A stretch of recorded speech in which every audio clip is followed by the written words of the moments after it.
ಜೀವಿಗಳ ಸಾಮಾನ್ಯ ಲಕ್ಷಣಗಳು ಪಾಠ ಮುಗಿದ ಹೌದಾ? ಹಾಗಾದ್ರೆ ಜೀವಿಗಳ ಸಾಮಾನ್ಯ ಲಕ್ಷಣಗಳು ಯಾವುವು ಹೇಳ್ಬೇಕು? ಜೀವಿಗಳ ಸಾಮಾನ್ಯ ಲಕ್ಷಣಗಳು ಪೋಷಣೆ, ಬೆಳವಣಿಗೆ, ಉಸಿರಾಟ, ಚಲನೆ, ಪ್ರಚೋದನೆಗೆ ತಕ್ಕ ಪ್ರತಿಕ್ರಿಯೆ,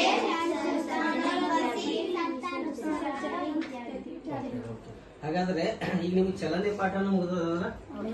ಚಲನೆ ಈಗ ಒಂದು ಮಗು ಉಯ್ಯಾಲೆಯಲ್ಲಿ ಕೂಡ್ತಿರ್ತಂದ್ರೆ ಜೋಕಾಲಿ ಗೊತ್ತದಲ್ಲ, ಉಯ್ಯಾಲೆ ಕೂತು ಅದು ಜೋಕಾಲಿ ನಾವು ತೂಗ್ತಿರ್ತೀರಿ, ಆ ಜೋಕಾಲಿ ಚಲನೆ ಆಗ್ತಿರ್ತದ. ಆ ಚಲನೆಗೆ, ಆ ಉಯ್ಯಾಲೆ ಚಲನೆಗೆ ಯಾವ ಚಲನೆ ಅಂತ ಕರಿತೀರಿ? Very good. ಯಾವ ಚಲನೆ? ಓಕೆ. ಹಾಗಾದ್ರೆ ಈಗ ಹೊಲಿಗೆ ಯಂತ್ರ ಇರ್ತದ ಹೌದಾ? ಹೊಲಿಗೆ ಮಷಿನ್ ನೋಡಿರಲ್ಲ ನೀವು ಮನ್ಯಾಗ, ತಾಯಿ ಅಂದ್ರೆ ಅಥವಾ ಯಾರೋ ಬಟ್ಟೆ ಹರಿದಿದ್ ಬಟ್ಟೆ ಎಲ್ಲ ಹೊಲಿಗೆ ಮುಖಾಂತರ ಹೊಲಿತಿರ್ತಾರ ಹೌದಾ? ಯಂತ್ರ ಮುಖಾಂತರ.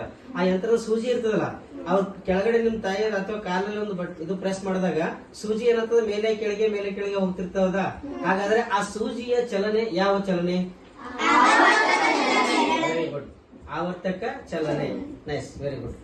ಆಮೇಲೆ ಇನ್ನೊಂದು, ಈಗ ಮೀಟರ್ ಮತ್ತು ಇದ್ರ ಬಗ್ಗೆ ನಿಮ್ಗೆ ಐಡಿಯಾ ಗೊತ್ತದಲ್ಲ, ಮೀಟರ್, ಸೆಂಟಿಮೀಟರ್, ಕಿಲೋಮೀಟರ್ ಇದ್ರ ಗೊತ್ತದ. ಹಾಗಾದ್ರೆ 5,000 ಮೀಟರ್ ಇದು ಎಷ್ಟು ಕಿಲೋಮೀಟರ್ ಆಗ್ತದ? ಎಷ್ಟು? Very good. 5,000 ಮೀಟರ್ ಎಷ್ಟಂದ್ರೆ 5 ಕಿಲೋಮೀಟರ್. ಹಾಗಾದ್ರೆ ಈಗ ನೀವು ವಿದ್ಯುತ್ ಮಂಡಲದ ಪಾಠ ಹೇಳ್ಯಾರ ಹೌದಾ? ಆಮೇಲೆ ವಿದ್ಯುತ್ ವಾಹಕ ಮತ್ತು ಅವಾಹಕಗಳು ಹೇಳ್ಯಾರ. ಹಾಗಾದ್ರೆ ಈಗ ವಿದ್ಯುತ್ ಒಂದು ಲೋಹದ ಮೂಲಕ ವಿದ್ಯುತ್ ಹರಿತದೋ ಇಲ್ಲೋ? ವಿದ್ಯುತ್ ಹರಿತದ.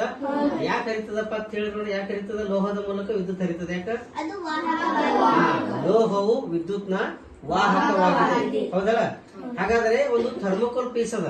ಥರ್ಮೋಕೋಲ್ ಪೀಸ್ ಮೂಲಕ ನಾವು ವಿದ್ಯುತ್ ನ ಹರಿಸಲು ಪ್ರಯತ್ನ ಮಾಡ್ತೀವಿ.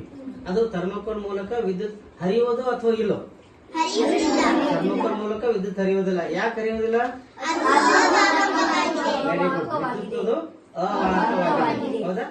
Very good. Nice. Thank you.